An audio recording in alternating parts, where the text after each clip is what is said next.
The piece I'm analyzing is called the Column of Marcus Aurelius. This piece was built between 180 AD and 193 AD. The Column of Marcus was a gift for Emperor Marcus Aurelius given by the people of Rome. Marcus Aurelius was the emperor of Rome between 161 AD to 180 AD, and he was known to be one of the greatest warriors of the Roman Empire. This column stands at 29.6 meters tall and 3.7 meters wide, and also rests on a 4-meter rectangular pedestal. It is built out of 28 blocks of Carrara marble and is heavily carved. The column depicts events from 169 AD to 176 AD through a spiral picture relief that was meant to resemble the column of Trajan, except it is less refined and the composition has lower quality. But the reliefs are deeper and more expressive, therefore adding more monumental realism. All disaster of the war is clearly shown on the column of Marcus Aurelius. The bottom portion of the column shows a campaign against the Marcomanni led by Marcus Aurelius himself and the Quadi, also known as the Germanic tribes. The invasion by Marcomanni was necessary when the Quadi tribe invaded Italy first.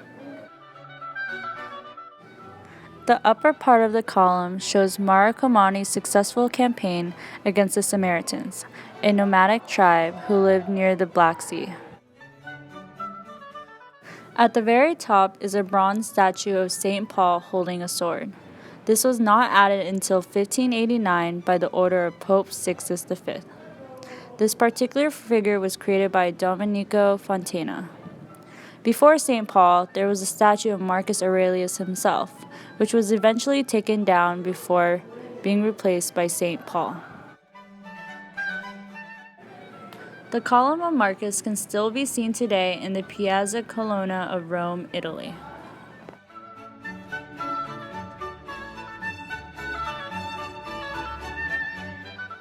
The Severantondo is a piece that was done around 200 AD that represents the art of classical antiquity and focuses on imperial majesty. Currently, it is at display in Antikensammlung, Berlin, and is the only art of its kind that may be seen today because of the low survivability of its materials. This type of art was done through panel painting, or the tempera method, which entails painting of tempera, which are pigments in egg yolk, that are painted on tondo, a circular wooden panel. This painting, with a diameter of 30.5 centimeters, was one of many that were mass-produced and put on display publicly throughout the empire. In those times, it was considered legal procedure to sign official documents in the presence of the emperor. This portrait is of the Roman Emperor Septimus Severus with his wife, Julia Domna, and his sons, Caracalla, and the erased face of Geta. There are a couple details that are prominent in this piece of art. As seen in the detail of Severus's portrait, his hair is tinged gray, which represents the aging details through the use of marble. Another detail that stands out is the big erased area that used to have Geta's face. This is a representation of damnatio memoriae, or the defacement of a rival's image, which was common practice for Roman authority. This specific event took place during the time that Caracalla rose to emperor after his father, and therefore had his brother Geta murdered and then ordered that his memory be forgotten forever.